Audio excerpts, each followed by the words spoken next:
ಆಗ್ತದ? ಮಕ್ಕಳು ಪ್ರಯತ್ನ ಮಾಡ್ಬೋದೇನೋ, ಕೆಲವೊಂದು ಹುಷಾರಿರ್ತಾರೆ, ಕೆಲವು ಇನ್ನೊಂದು ಕಾರಣ ಹೇಳ್ಬೋದು, ಹಿಡ್ದೆಲ್ಲ ನೋಡ್ತಾರೆ ಅದು ನಿಲ್ತದ ಅಂತ. ಇನ್ನೊಂದು ಕಾರಣ ಹೇಳ್ತಾರೆ, ಈ ಹಾಳಾದ ಮೊಟ್ಟೆ ಒತ್ತಡದಿಂದಾಗಿ ಇದರೊಳಗಿಂದ ನೀರು ಹೊರಗಡೆ ಬರ್ತಾ ಇದೆ.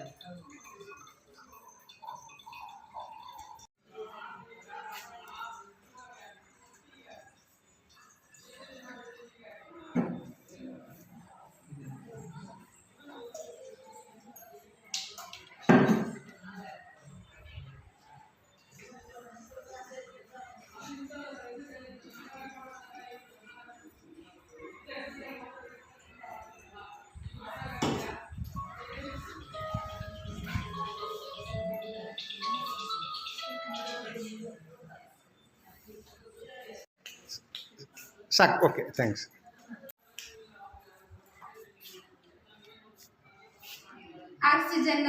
ಇರುವಂತಹ ಆಕ್ಸಿಜನ್ ಅನ್ನ ಬಳಸಿಕೊಂಡು ಉರ್ದು ಹೋಗಿದೆ. ಈಗ ನಂದಿ ಪ್ರಯೋಗ ಮಾಡುವುದು ದೊಡ್ಡದಲ್ಲ, ಅಂದ್ರೆ ಅದನ್ನ ಜಾಗರೂಕತೆಯಿಂದ ನಿರ್ವಹಿಸುವುದು ಬಹಳ ಮುಖ್ಯ. ಎಸ್ಪೆಷಲಿ ಆ್ಯಸಿಡ್ಗಳು, ಬೆಂಕಿ ಇಂಥದ್ದೆಲ್ಲ ಮಾಡಬೇಕು. ಬಹಳಷ್ಟು ಸೈನ್ಸ್ ಟೀಚರ್ಸ್ಗಳಿದ್ದೀರಿ, ಅವರಿಗೆಲ್ಲ ಗೊತ್ತಿದೆ ಅದಕ್ಕಾಗಲೇ. ಸೊ ಹಾಗಾಗಿ ಇದಕ್ಕೆ ನಾವು ಈಗ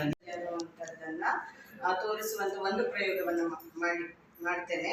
ಇದು ಈಗಾಗಲೇ ಮಾಡ್ಕೊಂಡು ಬಂದಿದ್ದೇನೆ ಅಂತ ಹೇಳಿದ್ರೆ, ಇಲ್ಲಿ ಬಂದು ಅದನ್ನ ಮಾಡ್ಲಿಕ್ಕೆಲ್ಲ ಸ್ವಲ್ಪ ಕಷ್ಟ ಆಗ್ತದೆ, ತೂತನ್ನ ಮಾಡ್ಲಿಕ್ಕೆ ಅನ್ನೋದು. ಇದನ್ನ ಮಾಡ್ಲಿಕ್ಕೆ ಏನ್ ಬೇಕು ಅನ್ನೋದು ಒಂದು ಬಾಟಲಿ, ಪ್ಲಾಸ್ಟಿಕ್ ಬಾಟಲಿ ಸಾಮಾನ್ಯವಾಗಿ ಎಲ್ಲ ಸಿಗ್ತದೆ. ಹಾಗೆ ಸ್ಟ್ರಾ ಅನ್ನ ಅಂದ್ರೆ ನಾವು ಆದಷ್ಟು ಚೀಪ್ ಅಂಡ್ ಬೆಸ್ಟ್ ಮಾಡಬೇಕು ಅಲ್ಲ. ಹಾಗಾಗಿ ಮಕ್ಕಳಿಗೆ ಸಿಗುವಂತ ಕೆಲವೊಂದು ಸಲಕರಣೆಗಳು ನಾವು ಪ್ರಯೋಗಶಾಲೆಯಿಂದಲೇ ಪಡಿಬೇಕಾಗ್ತದೆ. ಅದಕ್ಕಿಂತ ನಮ್ಮ ಮಕ್ಕಳಿಗೆ ಯಾವುದು ಮಾಡ್ಲಿಕ್ಕೆ ಆಗ್ತದೆ ಅಂಥದ್ದನ್ನ ಏನು ಸೆಲೆಕ್ಟ್ ಮಾಡ್ಕೊಳ್ಬೇಕು, ಆಯ್ಕೆ ಮಾಡ್ಕೊಳ್ಬೇಕು ಅನ್ನೋ ಉದ್ದೇಶದಿಂದ ಒಂದು ಬಾಟಲಿ, ಅದರ ಅಡ್ಡಕ್ಕೆ ಒಂದು ತೂತನ್ನ ಮಾಡಿ ಅಲ್ಲಿ ನಾನು ಒಂದು ಸ್ಟ್ರಾನ ಹಾಕಿದ್ದೇನೆ. ಇನ್ನೊಂದು ಮುಚ್ಚುಳಕ್ಕೆ ಈ ತೂತನ್ನ ಮಾಡಿ ಇನ್ನೊಂದು ಸ್ಟ್ರಾವನ್ನ ನೇರವಾಗಿ ಹಾಕಿದ್ದೇನೆ. ಇದರಲ್ಲಿ ನಾವು ನಿಮ್ನ ಮಸೂರವನ್ನು ಮೊದಲು ಇಟ್ಟಾಗ ಹೀಗೆ ಬೆಳಕಿನ ಕಿರಣಗಳು ವಿಕೇಂದ್ರೀಕರಣ ಆಗುವುದನ್ನು ಮಕ್ಕಳಿಗೆ ತೋರಿಸಬಹುದು. ಹೀಗೆ ಹಾಗೆಯೇ ಪೀನ ಮಸೂರವನ್ನು ಇಟ್ಟಾಗ ಬೆಳಕಿನ ಕಿರಣಗಳು ಹೇಗೆ ಕೇಂದ್ರೀಕರಣಗೊಳ್ಳುತ್ತದೆ.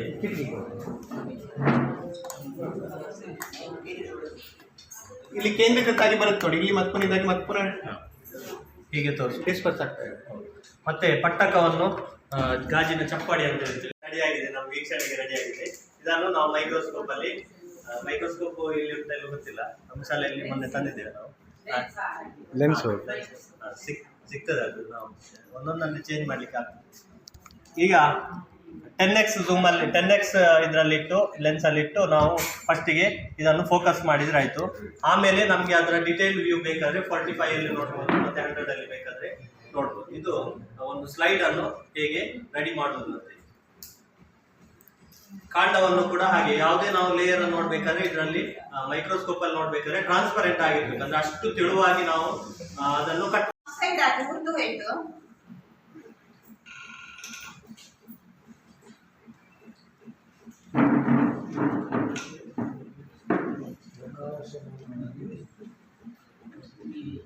ಈಗ ಭೌತ ಬದಲಾವಣೆ, ರಾಸಾಯನಿಕ ಬದಲಾವಣೆ ಅಂತ ಹೇಳಿ ಮಕ್ಕಳ ಹತ್ರ ಕೇಳ್ಬೋದು.